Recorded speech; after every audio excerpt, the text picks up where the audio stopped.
Arany János tetemrehívás.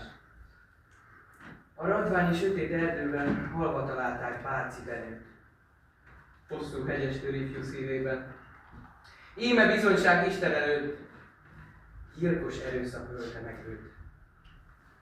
Kastélyába vitette föl atya, ott letevék a hűs palotán. Ki se teríteti, meg se mosatja, vérben, ahogy volt, nap-nap után hever egyszerű ravatalán. Állata őrzeni 4 alapárdost, lélekez ajtón sebe sekik. Hát ha az anyja, hajadon húga már most jönne siratni, vissza neki, jaj, ki parancsom élveszegi. Folytva teremről rejti teremre haltokogását asszonyi búg. Maga pecséttel hívja tetemre, kit szemre vesz őként sanda gyanú, legyen a sebb vérzése tanú. A palotán felé fekete posztó, déli verőn sem süt oda nap. Áll a tetemnél tiszti bőrosztó, gyertya, feszület, kánoni pap, sárga vérszínű helyekap. Jöjjenek hát ellenségi, ha voltak, ők az apja rendel nevez. Hiába nem indul se be a holtnak. Állva fejénél az vagy emez, gyilkosa hát nemez, újra nemez. Hát ki? Riad fel Bárci sötéten. Bosszulatlan nem foly az ősi vér. Ide a gyilkos bár, ha pecséten vártad, az önnön szívemig ér. Mindenki gyanús nekem, aki ér.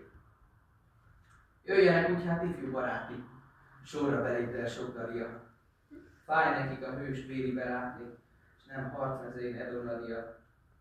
Erre se vész Bárci fia.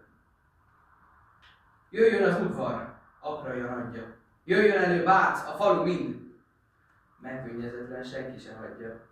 Kedves urára számba tekint, nem fakad a sebb könyve megint. Jöjjön az anyja, hajadon húga. Künga leány már messze sikolt. Anyja leárodj, öleli búgva. Minden nem érez semmit a hold. Marad a tört vér, fekete folt. Jöjjön utolszor szép szeretője, titkos arája, Kunt Abigail. Jöjj. Szeme villans, tapad a tőre, arca szobor lett, lába gyökér. Sebből pirosan húzog a vér. Könnye se perdül, jajja se hallik, csak odakapul, fészkel az agy. Iszonyú az, mi oda nyilalik, döbbenet által a szív erefagy. Járjunk, ez ifjú gyilkosa vagy. Kétszeri mondás, mint lebűvölten hallgat el, aztán így rebegi. Bárci Benőt én meg nem öltem. Tanulj be az ég, s minden seregi, hanem egy törzs, én adtam neki. Bírt a szívem már hű szerelemre, tudhatta közöttünk nem halag át.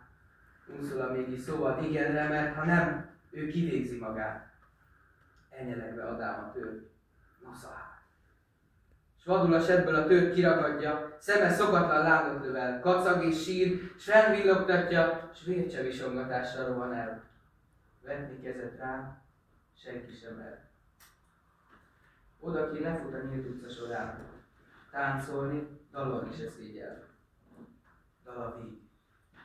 Egyszer volt egy leány, ki csak úgy játszott a legénnyel, mint macska szokott.